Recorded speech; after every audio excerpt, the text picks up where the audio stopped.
میگن مشکی وصله چون فقط پشت ایرانم. میگن جیره خور با این که شب و گشته میخوابم. خواب شب و طلاق دادم یه عمر بیدارم که دیدم عشقو میکنن و به جا شغده میکارن. صدای آه و بغض مینابم، شاخ گلایی که تازه داشتن غنچه میدادن. اتاقم قبر و منم کنج دیوارم، تو دیمو هر کیو زدن انگار من کشته میدادم.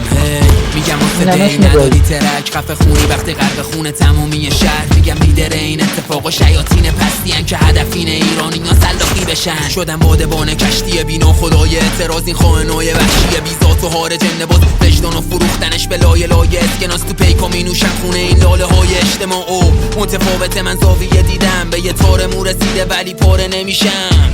نورانی با این که تاریک دیدم، میدونم دونه قبل رشدشون گاییده میشن. موشه کاری کرد گربه زده هروئین لیست، سوشال مدیا چیده برات دل و ویترین. میگن مداخله دوستان است این جنگ و قتل عام و پاشیدن احساس میشه حمله تروریستی.